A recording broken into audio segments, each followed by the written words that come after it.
আজকের আমার রেসিপি মশলা mushroom. Mushroom সাধারণত দেশে মাটিতে বা খড়ের গাদাতে হয়, কিন্তু এটা আমি বাজার থেকে কিনে নিয়ে এসেছি।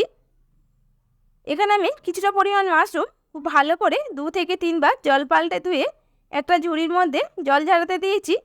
মাশরুমটা আমি ছোট টুকরো করে কেটে নেব। বড় মাশরুমগুলো আমি 4 টুকরো করব, আর ছোট মাশরুমগুলো 2 টুকরো করব। এখানে মাশরুমের যে গোড়াটা থাকে সেটা একটু কেটে বাদ দিতে হবে, কারণ ওটা একটু মাটির নিচে থাকে, তাই শক্ত হবে। একটু করে আমি কেটে বাদ দিয়ে দিচ্ছি।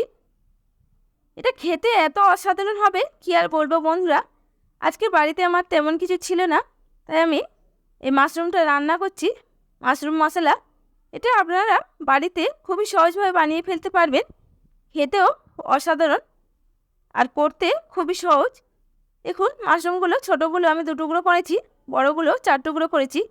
মাশরুমগুলো বেশি ঘষে ঘষে ধোবেন না, তাহলে এর মশলাটা চলে যাবে আর এর টেস্টটা ভালো আসবে না। তাই আমি অল্প ধুয়ে জল ঝরিয়ে নিয়েছি।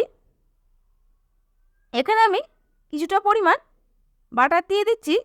এখানে আমরা বাটারটা গলিয়ে নিতে পারেন, আমি এখানে বাটারটা গলাতে পারিনি, তাই দিয়ে দিলাম সামান্য পরিমাণ লবণ, দিয়ে দিলাম কিছুটা পরিমাণ হলুদ, দিয়ে দিলাম কালারের জন্য কাশ্মীরি লঙ্কা, দিয়ে দিলাম আর স্বাদের জন্য গরম মশলা দিয়ে দিলাম। সব উপকরণগুলো খুব ভালো করে একটা চামচ দিয়ে দেখুন মাশরুমের গায়ে ভালো করে ম্যারিনেশন করে নেব। এটা ম্যারিনেশন করে আমি 10 মিনিট রাখবো, বেশিক্ষণ রাখা যাবে না, কারণ মাশরুমে বেশিক্ষণ রেখে দিলে গা থেকে মশলাটা চলে যাবে। যেহেতু নুন এখানে পড়েছে তাই জল বার হয়ে যাবে, তাই রান্নার ঠিক 2-4 মিনিট আগেই এটা করে নিতে হবে। আমি এটা মাশরুমটা 2-4 মিনিট আগেই করে নিচ্ছি। দেখুন খুব ভালোভাবে মশলাগুলো গায়ে মাখানো হয়ে গেছে। এখানে একটা আমি কড়া বসিয়ে দিয়েছি, কড়াতে কিছুটা পরিমাণ সাদা তেল দিয়ে দিলাম। তেলটা খুব ভালোভাবে আমি গরম করে নিয়েছি। জিরে ফোড়ন দেবো, জিরেটা খুব ভালোভাবে আমি ভেজে নেব যতক্ষণ না এর ফ্লেভারটা ছাড়ে। থেকে খুব সুন্দর একটা জিরে ভাজার গন্ধ আসছে। এবার আমি মিহি করে বড় সাইজের 2 পেঁয়াজ আমি কুচিয়ে রেখেছিলাম, পেঁয়াজটা আমি খুব ভালোভাবে ভেজে নেব। দেখুন পেঁয়াজটা আমি খুব ভালোভাবে ভেজে নিচ্ছি, লাল করে ভেজে নেব আমি পেঁয়াজটা। পেঁয়াজটা মিহি করে নিতে হবে, যত পেঁয়াজটা ভালো মিহি হবে এর গ্রেভিটা তত টেস্টি হবে আর খেতেও খুব ভালো লাগবে। পেঁয়াজটা যতক্ষণ না লাল করে ভাজা হয় ভেজে যাব। পেঁয়াজটা মোটামুটি লাল করে ভেজে নেওয়া হয়ে এসছে। আমি এই পেঁয়াজের ওপর এবার লঙ্কাগুলো দিয়ে দেবো। ছোটো একটা কাঁচা লঙ্কা আমি মিহি করে কুচিয়ে নিয়েছি। এখানে আপনারা গুঁড়ো লঙ্কাও ব্যবহার করতে পারেন, কিন্তু কাঁচা লঙ্কা দিলে এর টেস্টটা একটু বেড়ে যায়। কাঁচা লঙ্কাটা এমনভাবে তেলের সাথে ভেজে নিলে এই টেস্টটা খুবই ভালো লাগে। আদা রসুনের পেস্ট দিয়ে দিলাম। আদা রসুনের পেস্টটা খুব ভালোভাবে পেঁয়াজের সাথে আমি কষিয়ে নেব। এই সময় ফ্লেমটা আমি নর্মাল রেখেছি, হাই করে দিলাম না, কারণ মশলাটা পুড়ে যাবে।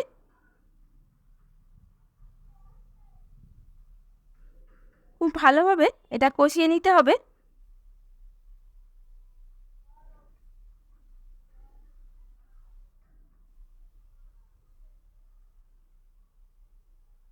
দেখুন মশলা থেকে যতক্ষণ না তেল ছাড়ে আমি খুব ভালো করে কষিয়ে নিয়েছি। কিছুটা পরিমাণ হলুদ গুঁড়ো, কিছুটা পরিমাণ কাশ্মীরি লঙ্কার গুঁড়ো মশলার মধ্যে আমি দিয়ে দিলাম, দিয়ে আবারও ভালো করে আমি কষিয়ে নিচ্ছি। দেখুন কালারটা কত সুন্দর আসছে, দেখে বুঝতে পারছেন কালারটা কত সুন্দর এসছে।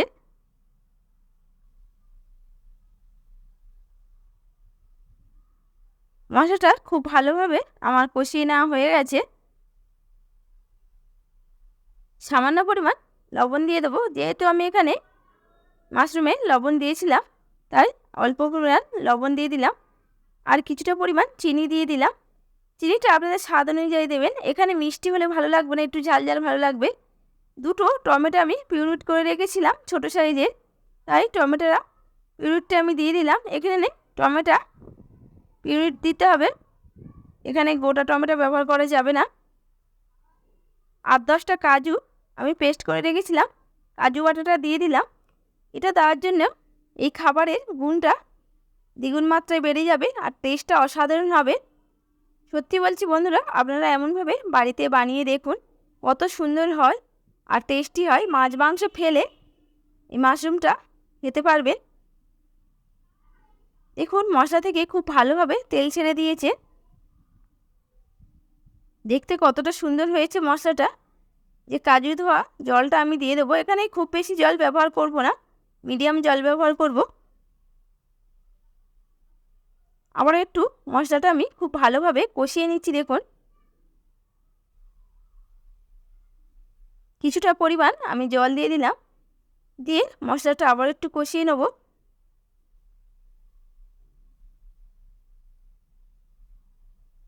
মশলাটা আমার কষিয়ে নেওয়া হয়ে গেছে। দেখুন মশলা গা থেকে তেল ছাড়তে শুরু করে দিয়েছে।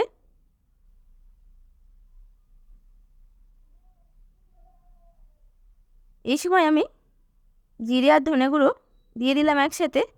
প্রথমে আমি কষানোর সময় জিরে আর ধনে গুঁড়োটা দিলাম না, এখনই দিয়ে দিলাম।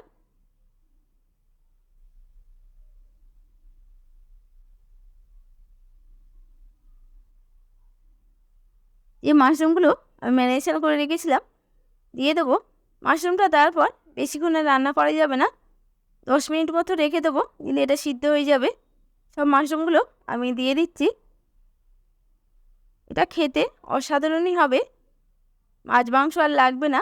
এটা দিয়ে রুটি খেতে খুবই ভালো লাগবে। এটা আমি সন্ধেবেলায় বানিয়েছিলাম, এটা দিয়ে আমি পরোটা খেয়েছিলাম। ছেলে বা বাড়ির সবাই সত্যি খুবই ভালো বলেছিল, এবার এত সুন্দর হয়েছে আবারও বানাতে বলেছে। আপনারাও এটা বানিয়ে দেখবেন কত সুন্দর হয়। তো আমি ঢাকনা চাপা দিয়ে দেবো, 10 মিনিট পর ঢাকনাটা খুলে দেখাবো কত সুন্দর হয়েছে। দেখুন এর থেকে কেমন জল ছেড়ে দিয়েছে। ধনে পাতা কুচিয়ে রেখেছিলাম, ধনে পাতাটা আমি দিয়ে দিলাম ওপর দিয়ে। কাসুরি মেথিটা আমি ড্রাই রোস্ট করে আগে থেকেই রেখেছিলাম, হাতে একটু ঘষে দিয়ে দিলাম। কাসুরি মেথিটা অতি অবশ্যই দেবেন, এটা দেওয়ার জন্য এই খাবারের টেস্টটা খুবই সুন্দর হবে।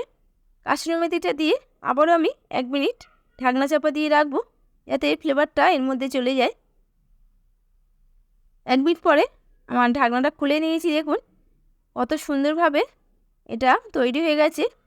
খুব বেশি ঝোল হবে না আর একদম শুকনো হবে না, মাখো মাখো হবে। দেখিয়ে বুঝতে পারছেন কত সুন্দর হয়েছে মাশরুম মশলাটা। আপনারা এমনভাবে বাড়িতে বানিয়ে দেখবেন, খেতে কত অসাধারণ হয়। রুটি পরোটা বা লুচির সাথে খেতে অসাধারণ, আপনারা বুঝতেই পারবে না মাংস বা অন্য কিছু খাচ্ছে। এটা পুরো টেস্ট একদম মাংসের মতোই হবে। তৈরি হয়ে গেছে মাশরুম মশলাটা। কেমন করে বানালাম আপনারা দেখলেন। যদি ভালো লেগে থাকে কমেন্ট সাবস্ক্রাইব করবেন। বন্ধুরা আমার চ্যানেলে ভিউস আসছে না, আপনারা আমার পাশে থাকুন, রান্না নতুন নতুন রেসিপি ছাড়তে হেল্প করুন, তাহলে আমি নতুন নতুন ভিডিও বানাতে আমি আগ্রহ পাবো। দেখুন মশলাটা কত সুন্দর দেখতে হয়েছে, কত সুন্দর লাগছে। এই ছিল আজকের আমার রেসিপি মাশরুম মশলা। যদি আপনাদের ভিডিওটি ভালো লেগে থাকে একটি লাইক, সাবস্ক্রাইব, পাশে থাকা বেল আইকনটি টিপে আমার পাশে থাকুন বন্ধুরা।